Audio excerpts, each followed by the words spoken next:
Hello everyone, welcome back to the channel. So today we will discuss the concept of relations. First we will see its definition. Definition says that a relation R from set A to set B is the subset of A cross B. What it means कि जो relation R होता है, it is nothing but it is the subset of Cartesian product of two sets. हमने दो set लिए, उनकी Cartesian product कैसे निकालते हैं, you already know about it. Previous video में हमने ये डिस्कस किया था कि ए क्रॉस बी कैसे निकालना है. तो रिलेशन कुछ नहीं है, रिलेशन इसका जस्ट सबसेट है. अब सबसेट क्या होता है, ये कंसेप्ट आप सेट चैप्टर में पढ़ के आए हो, वहां से रिकॉल करो सबसेट किसे बोलते हैं. Right, let us understand this definition by taking one example.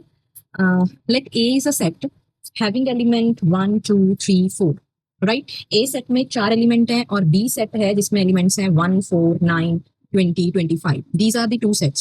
If I ask you to write its Cartesian product, how many ordered pairs will be there in their Cartesian product? तो कितने ordered pairs होंगे? Cartesian product क्या होता है?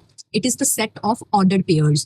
जैसे A cross B निकालना है तो A cross B में जो एलिमेंट हमारे ordered pairs आएंगे वो कितने होंगे वो हम यहाँ से निकाल सकते हैं. जैसे इसमें एलिमेंट है 4 और इसमें एलिमेंट है 1 2 3 4 5 5, तो 20 ऑर्डर पेयर्स आएंगे ए क्रॉस बी में. वो कौन कौन से होंगे? जैसे 1 को पहले आप 1 के साथ लिखोगे, 1 विद 4 लिखोगे, then 1 with 9, then 1 with 20, 1 with 25. ऐसे ही फिर आप 2 को सबके साथ लिखोगे.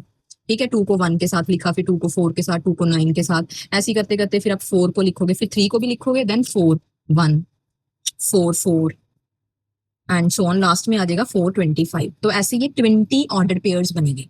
ये तो होगी कार्टेशियन प्रोडक्ट. अब रिलेशन क्या है? What is relation? Relation is nothing but it is the subset of A cross B. अब मैं एक रिलेशन डिफाइन कर रही हूँ.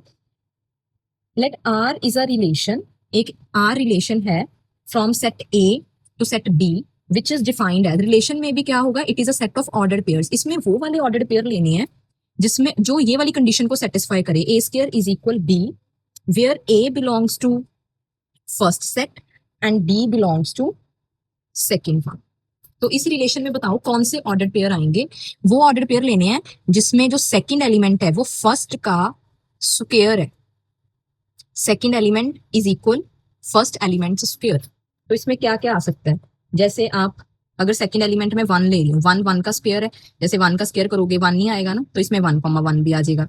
और कौन सा आएगा? ये तो आ नहीं सकता, 1 स्क्वायर 4 नहीं होता, 1 स्क्वायर 9. फिर ऐसे ही अगर आप 2 का स्क्वायर करोगे तो कितना आएगा? 4. तो 2 4 आ गया एक. ठीक है, फिर ऐसे ही इसमें देखो मैं ले रही हूँ 3 स्क्वायर किया तो 9 आ गया. तो 3 9 ये वाला ऑर्डर पेयर. और कोई नहीं आएगा इसमें बाकी. जैसे आप 4 स्क्वायर करोगे 16 आएगा, 16 इसमें है नहीं. तो ये मेरा रिलेशन आ गया. मीन्स कार्टेशियन प्रोडक्ट में तो थे हमारे 20 ऑर्डर पेयर्स. रिलेशन में सिर्फ 3 ऑर्डर पेयर लिए हैं जो इस कंडीशन को सेटिस्फाई करते हैं. तो ये जो ऑर्डर पेयर है ये इसी में से निकाल लिया हमने, तो ये इसका सबसेट है.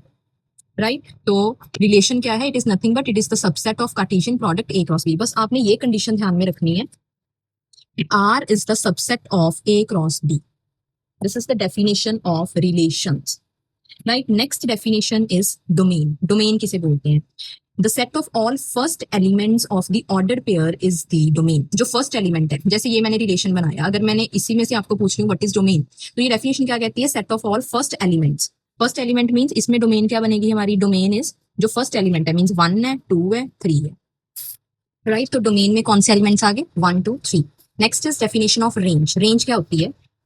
The set of all second element of the order pair is the range. जो ऑर्डर पेयर आपने रिलेशन में लिया है उसका जो सेकंड एलिमेंट है, second element here, second element is 1 4 9. So here range is what? Range is 1 4 9. Range में आएगा सेकंड एलिमेंट, जो फर्स्ट एलिमेंट है वो डोमेन में आएगा. Next what is codomain. Codomain क्या होता है? The entire set B is the codomain of the relation. जो आपका दूसरा बी सेट है, जैसे मैंने एक ए सेट लिया, ये मेरा ए सेट है जिसमें एलिमेंट्स हैं 1 2 3 4. B set having element 1 4 9 20 25. तो रिलेशन कैसे डिफाइन किया हमने? 1 is related to 1, 2 is related to 4, 3 is related to 9. तो ये रिलेशन है. तो इस रिलेशन में this 1 2 3 is domain and range क्या आई? 1 4 9. This whole set B is known as codomain. Codomain में आपका ये सारे एलिमेंट्स आएंगे 1 4 9 20 25. Codomain is the whole set. B is the codomain. Now note that range is the subset of codomain. Range always codomain की क्या होती है? Subset होती है. Next note, a relation R on set A means, अगर आपको एक relation are they रखा है ऑन सेट ए, जैसे यहाँ पे रिलेशन था from set A to set B, दो सेट थे डिफरेंट ए और बी, अगर सिंपल लिखा है A relation R on set A means आपका फर्स्ट सेट भी ए है और सेकंड सेट भी ए है, दोनों सेट ए लेंगे हैं। अब आप रिलेशन की जो डेफिनेशन है वो एक और एग्जांपल लेके समझ सकते हो, जैसे एक सेट है जिसमें एलिमेंट है 0 2 3 5, बी है जिसमें 1 3 8, तीन एलिमेंट है। रिलेशन कैसे डिफाइन किया, 2 is related to 8 and 3 is related to 3। अब इसमें अगर मैं आपसे पूछूं what is domain, domain first element means 2 3 is the domain. What is range, range आ गई आपकी 3 8। And what about codomain, codomain में आएगा 1 3 8, whole set B is known as codomain. So this is the concept of domain, range, codomain and the definition of relation. ये आज हमने discuss किया है। In the next video we will discuss questions related to this concept. Your exercise 3.2 is based on this concept. उसमें आपने questions given है, आपको बोलेंगे कि डोमेन फाइंड करो, रेंज फाइंड करो, कोडोमेन फाइंड करो, बस यही कुछ हमने करना है उस चैप्टर में, right? So this is all about today lecture. Guys, अगर आपको मेरी वीडियोस पसंद आ रही हैं, please like my videos, do comments and subscribe my channel. Thank you.